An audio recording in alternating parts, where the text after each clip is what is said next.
Hey everyone, what's up and welcome back to my channel, or welcome to my channel if you're new. I am actually going through the website redesign process right now. Hopefully it's done by the time this video comes out, but no guarantees. If it is, I'll link it down below.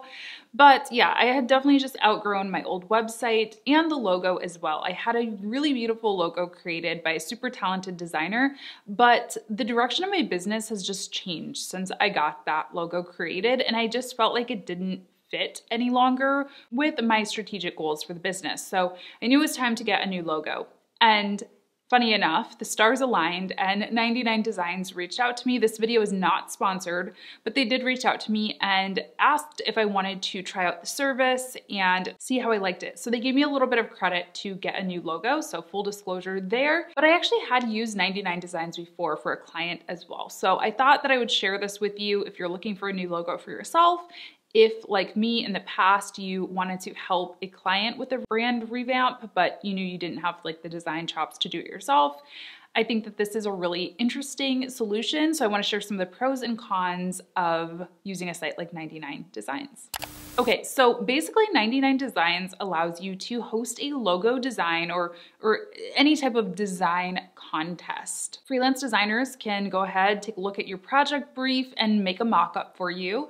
And then, you get to choose from a bunch of different mock-ups and then refine them further before doing the final transfer for your files. Okay, so what you do is you go in and you will choose to start a contest. Now you can also choose to just start a project, and that's gonna be more traditional a la Upwork or Fiverr or something like that, just specific for designers. So you can do that as well if you wanna basically post a gig, but I think what really makes 99designs magical is the contest option. So you'll go ahead and click start a new contest. And then from here, you'll be able to browse through and see a bunch of different, design projects that are available on the platform.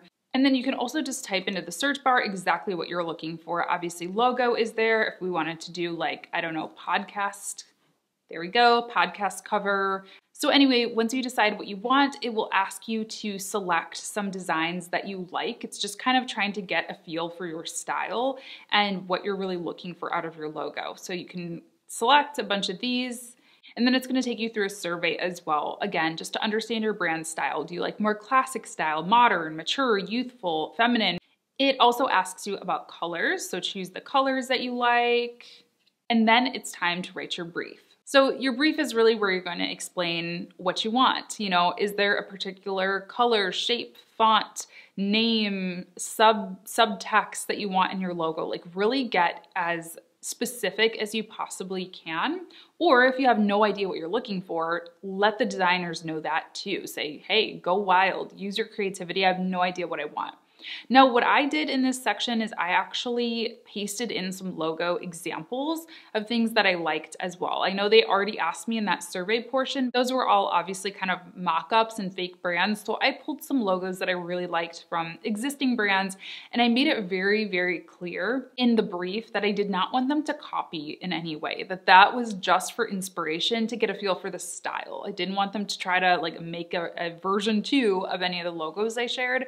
But I thought that was pretty helpful, and none of the designers ended up copying, so I feel like that worked pretty well. Then this next page is going to ask you which design package you want. So this starts at $2.99, but it can go all the way up to $12.99 depending on how advanced you'd like your designer to be. So I think I went with the gold tier.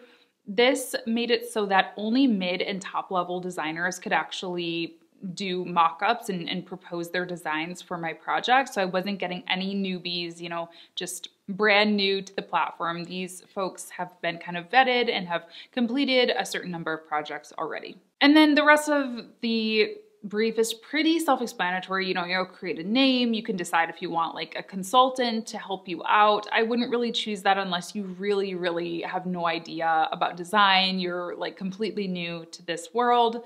And you can also highlight the design if you want it to sort of be promoted so that more of those top level designers will see it and submit designs for it. I didn't do any of those things, but what I did do is I did the blind contest. Now this is a free option, it's not an add-on, and I highly recommend doing it because what this means is that the designers can't see what other designs are being submitted. And I actually didn't realize this option in the beginning, and I started to see a bunch of designs that looked really similar on the first day. And that's exactly why, because people would see, you know, what other people have created and then just kind of try to one up them, but they all ended up looking really, really similar. So when I went back and edited my contest and put blind contest on, that's when I really started to get some cool, creative, unique designs. So I definitely recommend doing that just from the start. Then you just click on continue and you launch your contest. Now what's gonna happen is over the next few days, you're gonna start to see designs come in. You're gonna get a notification in your 99designs account every time somebody submits a new design, so you can check it out, or you can kind of wait. And I would recommend after the first maybe 3 days or so, 2 or 3 days, to start rating the designs that you're getting in. So you'll be able to add star ratings, and you can also add comments and say, hey, I kind of like the direction this is going, but can you do this instead? Or, you know, whatever you need to do to communicate with those early designers. And the ratings are really going to help the designers craft something that is perfect for you. If you just wait 7 days before giving any feedback, it's gonna be hard to kind of reinvent the wheel. So I was really active and communicative. Something that the person who I talked to from 99designs told me is, she said, don't do any 5 stars until like later on in the process, because it makes sense. I mean, you're basically saying like, oh, this is perfect, and nothing is perfect on the first draft. So the maximum stars I was giving things would be a 4. And if I gave a 4, I would say, hey, this is almost there. I just want to see XYZ, and then just kind of explain the differences that I wanted to see. During the tail end of the contest, so maybe I think I did this day 4 or day 5 maybe, I actually created a poll. So you can choose a number of your kind of shortlisted designs, a handful of those, put them together in a poll, and then get a link for the poll and send this out wherever you want. You know, you could easily email this if you have a big team in your office. You could email this out to the office. You could email it to clients. You could email it, you know, wherever you wanted. But I shared it in my Instagram stories, and I was actually shocked by the results. If I hadn't have done this, I would have went with a completely different logo, which is just so funny. You know, don't get me wrong, you should definitely choose a logo that you want, not just what other people want for you. But since my Instagram story, you know, consists mostly of clients and people who watch my content and take my courses, I felt like I did want to take their, you know, their thoughts into account here. So the one that they chose was actually kind of like 3rd on my list. The other 2 people did not like. They actually got like pretty poor ratings, and those were my top 2. I was so shocked. So that was a really fun component, because you know, you can get so in your head about your brand and you can feel like you know everything, and really it's important to keep that target audience in mind, of course. So anyway, once you decide on it and you decide on sort of the winner, you go back and forth a little bit with them. You say, hey, you're the winner. And then they will make any, you know, last minute tweaks to the design before officially handing it over. And then you sign a little mini contract and get the files.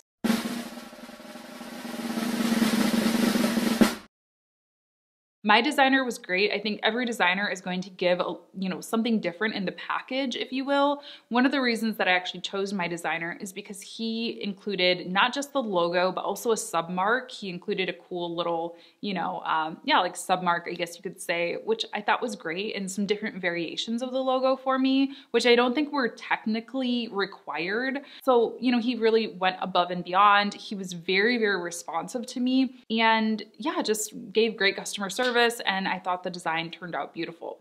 So I definitely would recommend it if you're looking for a logo and you don't know where to start. I think the cool thing about this tool is that you get a wide range of different design styles. I find it's actually sometimes harder, and I hate saying this because I love all the designers I know in my life, but sometimes I found like when a designer knows me personally, it actually makes things a little bit harder because they have, like I said, these preconceived notions of who I am, I guess, and what I would want. So it was helpful to have people I didn't even know just pitch for the project and only go off of the words that I said. You know, I didn't even have a picture on here. I mean, obviously they could Google me if they wanted to, and I'm sure some did. But anyway, I digress. I thought it was really helpful.